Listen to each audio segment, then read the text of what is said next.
All right. So for the sake of time, we're gonna get started. We're gonna have, as everyone keeps coming in here, I'm gonna chat some messages and updates in the Q&A chat window. So just be on the lookout for that. But I just want to thank you to everyone who is currently on and joining. We're very excited to get this rolling today. The last, I would say, little webinar before the holiday. Hurrah!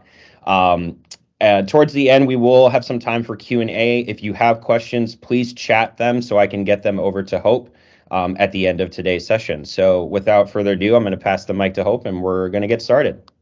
Great. Thanks so much, Jacob. I'm really pleased, especially as we're heading into the holidays, that we have such a large group. I'm going to be talking about personalization today. I'm going to introduce myself in a second as well. But one of the reasons that we chose personalization going into the end of the year is because it's one of the ways to best increase revenue that we've seen. And we have a number of case studies that showcase that, a number of other elements. And it's really because those things have happened from e-commerce, which I'll talk about. So from the perspective of, and why is my, there we go. We're going to be talking about a variety of things in terms of both how it relates to your businesses and what kinds of technologies, and then give you some use cases. As Jacob said, I'm Hope Neiman. I'm the Chief Marketing Officer of Tillster. And while that's sometimes an unusual thing, yes, it's about us acquiring new customers, but we really work with our customers on how to create e-commerce. And my background is entirely e-commerce driven. In fact, some of the earliest use cases around personalization. And that's why it's a much broader topic for me than you might think about of just putting somebody's name on it, doing your past orders or anything like that. It's really about being able to connect all of your data sources and use that information to give greater value to your customers. Because the world has never gotten as competitive as it is today. It's no different for restaurants than it is for traditional e-commerce people. Everybody's shooting messages, everybody's trying to bring your customer, and you actually have the secret sauce of knowing a lot more about them. So using that information to grow the lifetime value across that customer means you're not paying to acquire them, so they're already generating more, but you understand the touch points that they're most interested in. It's kind of like, for those of you who remember this, it's where everybody knows your name, but it's a whole lot more than your name. It's about a guest feeling appreciated. And that's something that doesn't happen very often these days. In fact, one of the misconceptions is that people believe that digital is further removing you from an understanding of your guest, but it's quite the contrary, as I'll show today. Your competition really is, when you think about personalization, it's far more than the restaurant down the street. What's happened with e-commerce is customers have grown accustomed to all the things that all the digital services are providing to them. So whether it's Netflix and being able to tell you what to continue, bringing you back where you left off, or making recommendations to you based on the other things you've watched. I mean, how many of us have lived through Amazon, particularly through the pandemic, but those recommendations or things of what people like you have ordered, pairing things together, making it much easier to shop. And it's also created a certain amount of impatience on the part of your customers. You need to be able to take advantage of that. But it's those kinds of experiences that they're coming to expect from your restaurant today. And that's what we're going to talk about on how to really elevate that. What COVID did is it really expedited people moving into a digital realm as far as what percentage of their business is really accounted for. I'm going to talk a lot about McKinsey's report next, mainly because, for those of you who don't know, McKinsey is one of the largest consulting firms in the world. I am proud to say I am a McKinsey alum, so I'm a little bit partial to them. But they have focused over the last year on personalization overall, and towards the last quarter published out a report on personalization and the impact across all forms of e-commerce, which also includes restaurants. one of the key takeaways is that they've discovered that it's not just about bringing customers back, but it has a really clear tie to profitability. And understanding why your guests stay with your brand allows you to better personalize what you're showcasing to them in the midst of all of this. So it matters more than ever. It's not only a chance to bring them back, but those guests really expect that personalization. It's not like a nice aha. And in the McKinsey report, they found that 75% of people tried a new behavior during COVID-19. And what that means is not just shopping somewhere, but it means being able to say, wow, I want to reorder, or I tried something that made a recommendation to me that I had never done before. Really opening up those consumers to do much more is what they are expecting in the process. 71%, which was a really interesting number, actually expect that personalization. They expect that if they've come to your site, you're going to know who they are upon the return and deliver something special for them. That's a far cry from the early going when nobody wanted to give information. Now they understand that by giving that information, they expect that you're going to be giving something else to them, and they're much more open to it. But this last number is the one that I personally found most surprising, which was 76%, more than those who expected.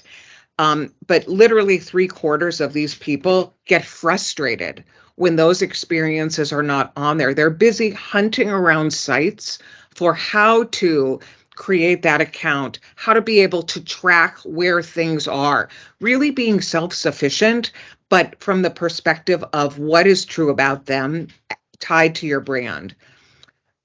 This next chart is a little bit of an eye chart, so forgive me, I'm not going to go through every last detail, but I do want to call out a couple of things.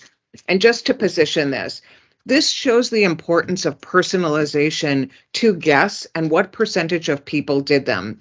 The orange bars are tied to, they understand where I am and they're kind of going to meet me to get there. The green bars are ones where they know what I like, so they're making it easier for me to shop. The blue ones, which are you would think would be most important, it was surprising to me that it was not at the very top of the list, but they're offering something just for me. Still an important number. And the teal kind of color is they reach out to me. That's an important consideration. A lot of people play the two extremes. They either over-deliver messaging to those guests, or they say, no, I don't want to bother them. I don't want to really give them a message. I will call out at this point that messaging is really important to personalize, so people know that they're getting a message that is relevant and they bother to open it, as opposed to, I'll read it later, or they'll offer me something when I'm ready to reorder. Not, wow, it's important that I open this. But I want to call out, when you look at this, number one, there are elements across all of these very high marks across all 4 categories. Number one, and this is something I call out a lot, people are intimidated sometimes by feeling that they need to give away a coupon or something free to a guest. But the number one way to be sticky is to create convenience features, things that make it easier to shop. And you can see that the number one item, 75% of the people said, make it easy for me to navigate. What's really important here is that merging of in-store and online, taking that information across all forms of shopping that your guest is doing. They probably came to your restaurant because they walked in the door. Make sure that experience, and I'll talk more about it, really carries through when they're shopping online and vice versa. Being able to give me relevant recommendations. They want to hear from you, and they want those messages to be very much focused on who they are. There are also a variety of other things, engaging in onboarding. One of the most critical things from our perspective, make sure that you're helping them create a habit from the very start, or understand why they're not buying more, how you can get them to buy more. Why is this not? There we go. They also want those recommendations and those offers to be highly personalized. And that's actually advantageous as well for you, which is people are open to trying new brands um, very much from the perspective of delivering a promotion. Would you try a brand if it offered it? Yes, they would. Use that information to get them in the door and be able to give them something that introduces the very best part of what you do. Next is, would a loyalty program influence your decision? Absolutely. And that's really critical because it's about getting that customer in for the first time, but it's also about understanding when to reach out in anticipation of somebody else trying to capture them. So understanding the movement in terms of that loyalty program is not just about giving them points. It's about getting them and understanding the cadence that they plan to come to your restaurant so that they don't even bother to think about going somewhere else. And lastly, is the idea of whether there was a coupon incenting you to visit a restaurant sooner. That's very much what I'm talking about. You can get in, it's not just about getting them to not go somewhere else. There's also the opportunity with personalization to get customers that by seeing where they are, you can get to spend a little bit more. And those customers that come less frequently, if you get them to come one more time, that's a significant impact in terms of the overall business. And as I said, McKinsey found that it really has an impact on not just the top line, but on the bottom line as well. So in the research that was done, they showed that it was a 40% increase in revenue growth from these personalized actions. That's a really significant number in terms of being able to grow your revenue even faster than you anticipate.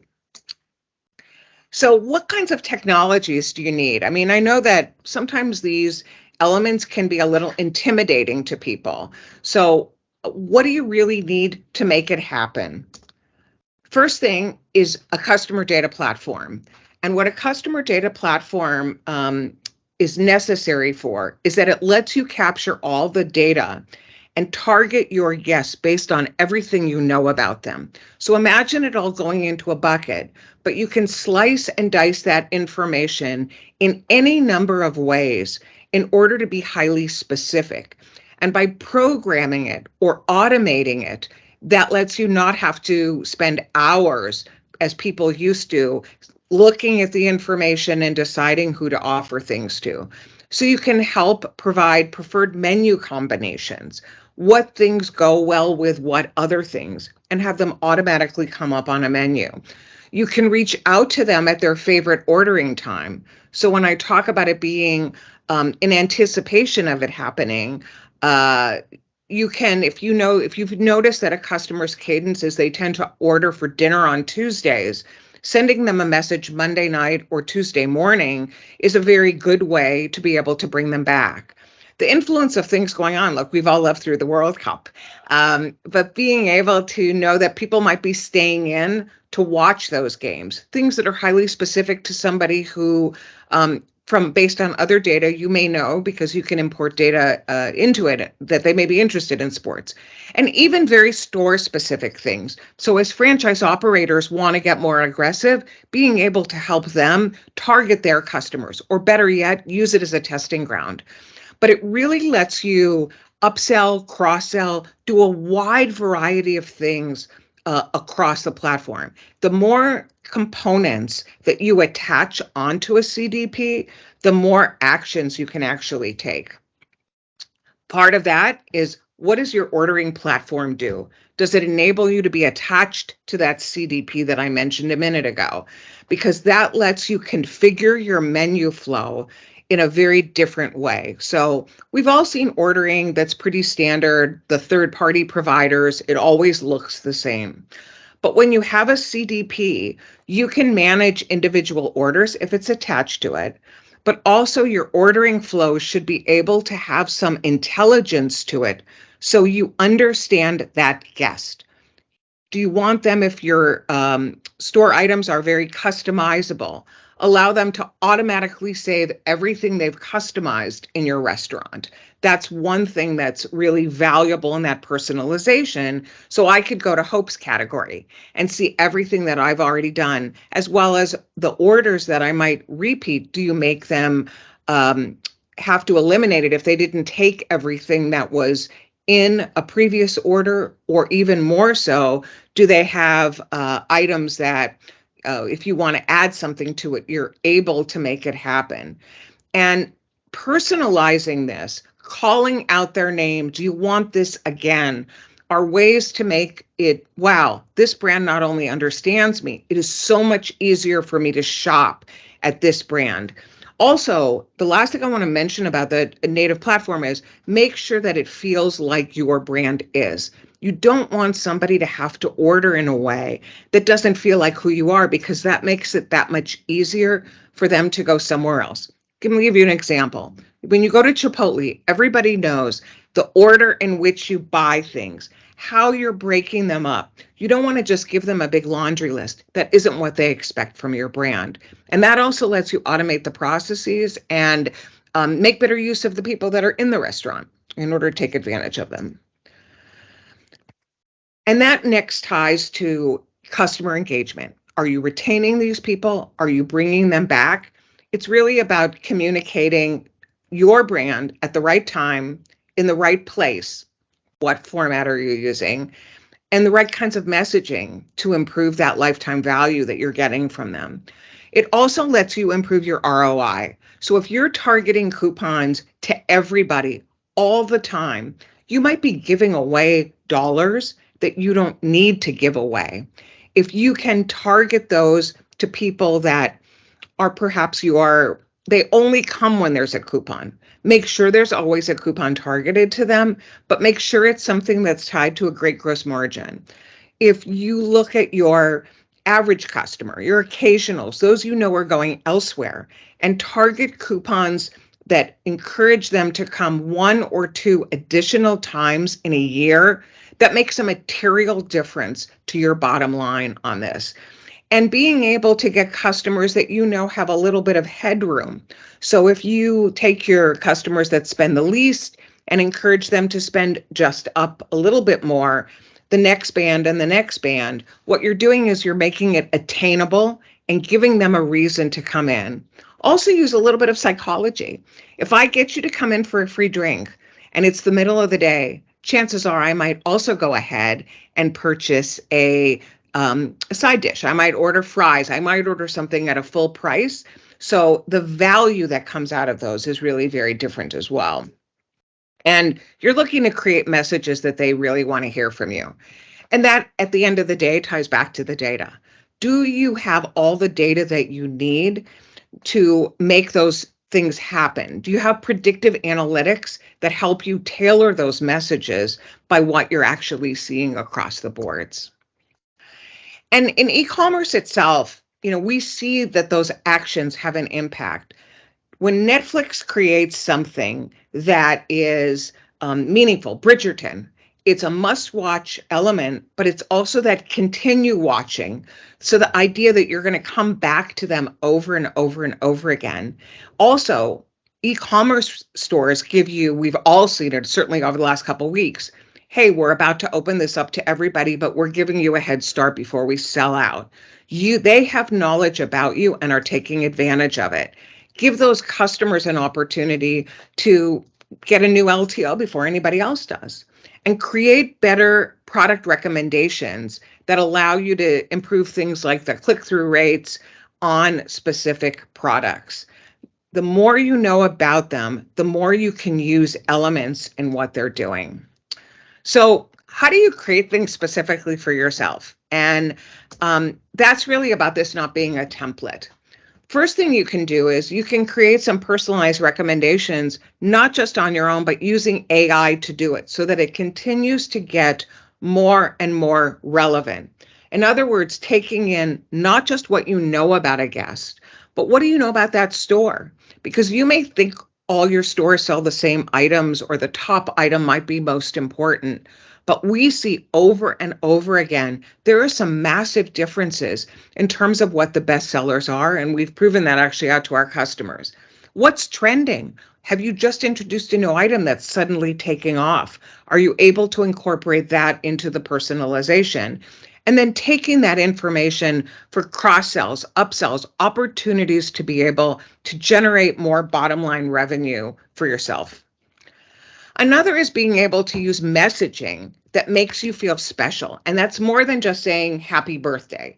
So here's an email that was done that was standardized. It's making sure we know it's happy birthday, but it's changing the imagery to something I've purchased before.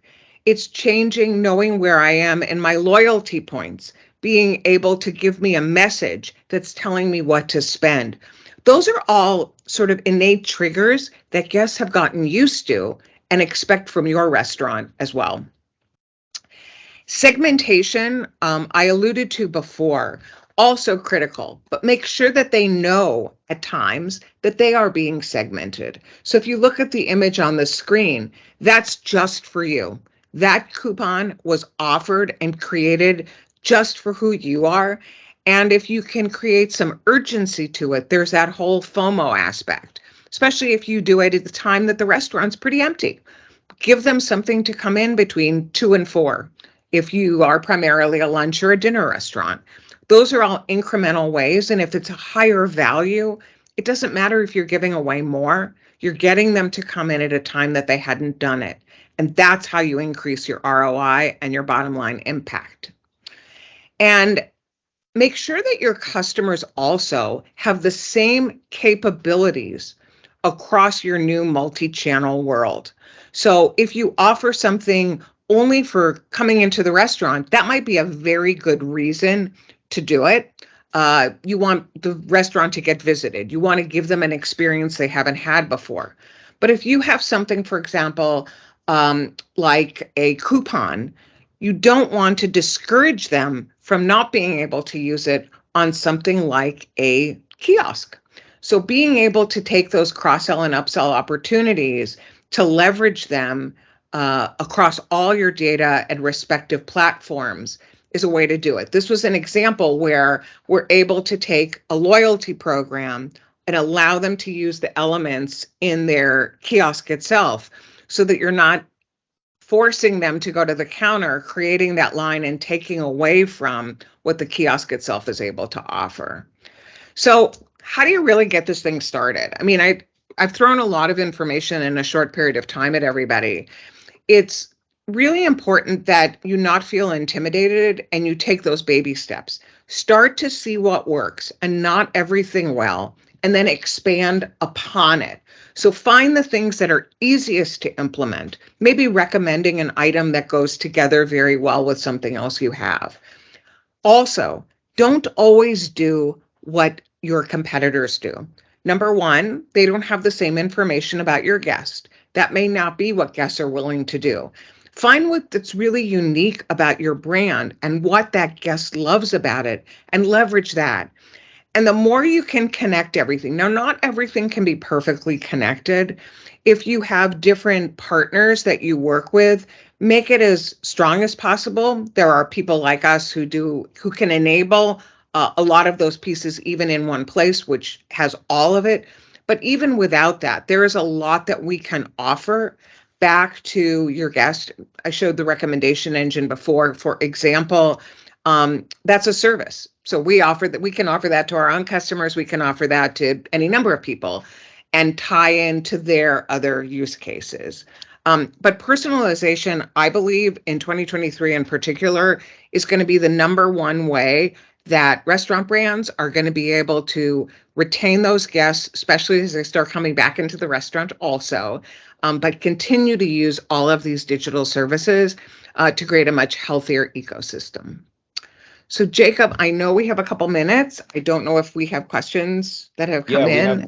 We have one, and it's a great use case for it. So the question is, how can I leverage personalization to help reduce my one and done guests? It's my favorite place that I play in. First of all, you can use personalization to onboard. So if the guest placed their first order, being able to send them not just a thank you, but a reason to come in for that second visit.